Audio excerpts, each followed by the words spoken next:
It is incorrect to be upon the same level of deen and knowledge that one was 5, 6, 7, 8, 11, 12 years ago.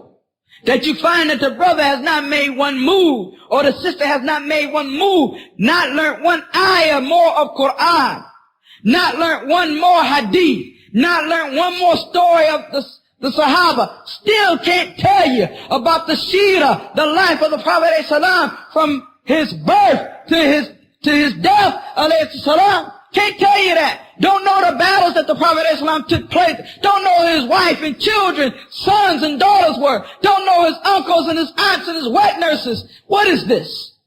Yet this is Muhammad ibn Abdullah that we say we follow and we don't know. As a matter of fact, it gets worse than that. Many individuals may know more about an athletic individual who is into athletics, football and basketball, or an individual even worse than that, who's an entertainer, a singer or actress or actor, know their life from A to Z, know where they were born, where they went to school, what were their achievements up on a football field or the basketball court, but doesn't know nothing about Muhammad ibn Abdullah alayhi salam.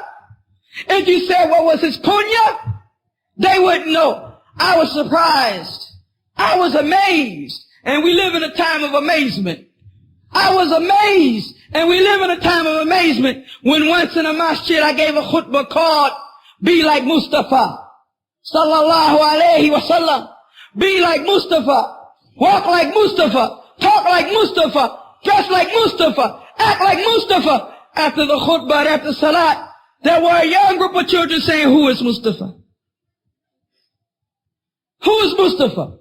And where is Mustafa? Not knowing that Mustafa is one of the names of the Prophet ﷺ, and that's who I was referring to. But if you ask them about Jordan, or if you ask them what's in that about Pokemon, or if you ask them what's in that about any of the filth that has come out of the minds of the kuffar that they have constructed and placed, they know about. Where's the tarbiyyah? We always say it's not enough tarbiyyah. There's no tarbiyyah at all. In the majority of cases. Let's not fool ourselves. There's no tarbiyyah at all in the majority of cases. If your child wants to be more like that mushrik, like that kafir, dress like him, talk like him, walk like him, be like him, and doesn't know anything about those who you say are the best generation, and you make intisab or connect yourself to the side of silence, there's no tarbiyyah whatsoever. You can't claim there's any tarbiyyah.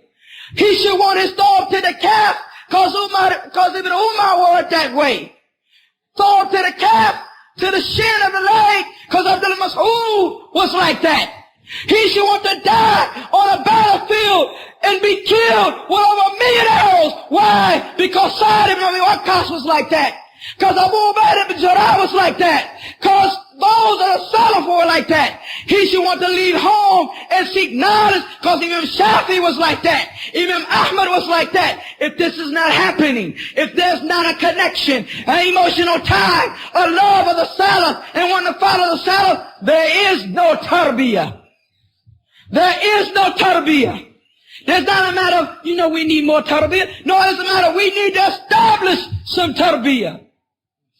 When it becomes a situation where in the hearts there is a love for the Prophet sallallahu alaihi wasallam and his companions, and you know when someone loves someone, for when someone loves someone they want to follow him. Especially among the youth. They like someone, they want to dress like him. Look at the fitna that took place when that khabith and that dal and that kafir, may Allah guide into Islam, that feminine individual called Michael Jackson, his effect in the 80s upon those who are living in Saudi. I've seen it myself. Can you imagine someone in the city of Muhammad sallallahu alayhi wa sallam, Medina? Can you imagine someone who's living in the Haramain, want to move his hands and wear his hair and have a jacket on like Michael Jackson? This is the absence of tarbiyyah. And we don't have to go that far. We can come to our own neighborhoods. We can look in our own masjid, to the right and to the left, and look to how individuals act And we can see whether or not there's any importance placed on following the way of the Salaf Saleh in reality. In reality, not just in talk.